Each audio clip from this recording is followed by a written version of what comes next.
si la République a complètement reculé.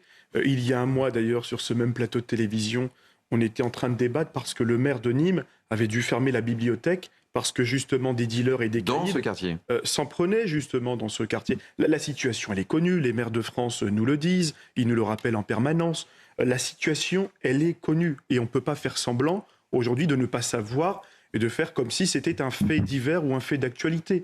On savait, tout le monde savait, et évidemment, tout le monde a plus ou moins fermé les yeux parce que c'est devenu gênant pour la classe politique aujourd'hui d'être confrontée au réel, d'être confrontée face à ses propres lâchetés et face à ses propres démissions.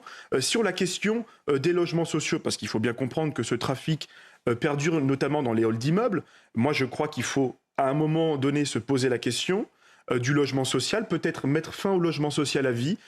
Pour résumer, je dirais même que un logement social, ça ne s'hérite pas, ça se mérite. Et il faut revoir les conditions d'attribution des logements sociaux. Et s'il vous plaît, pardonnez-moi quand même, il faut aussi quand même accepter ce lien qui existe, qui est existentiel.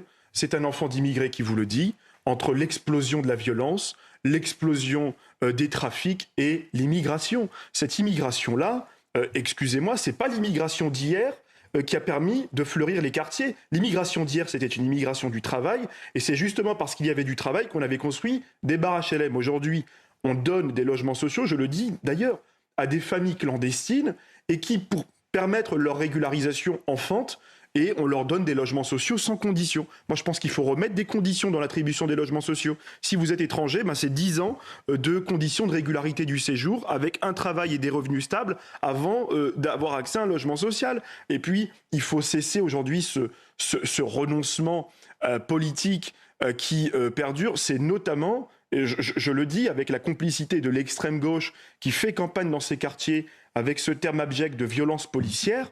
Voilà, aujourd'hui, la République, eh bien, elle entretient politiquement ce contexte de repentance, et vous avez face à vous des gens qui n'aiment pas la France, des gens qui ne se considèrent que comme Français de papier, mais qui n'ont pas ce lien amoureux avec la nation. Ces gens-là, ils n'ont plus rien à faire sur le territoire de la République. J'irai même plus loin, vous savez. En Algérie, la question se pose pas de la même façon qu'ici. J'y étais pendant 15 jours en vacances. En Algérie, on pose immédiatement la question de la déchéance de nationalité. Je pense qu'il faut la mettre aussi sur la table. Être français, c'est aussi avoir un attachement amoureux avec la nation. Voilà, c'est pas uniquement des droits, c'est aussi des devoirs. Benjamin, je vous fais réagir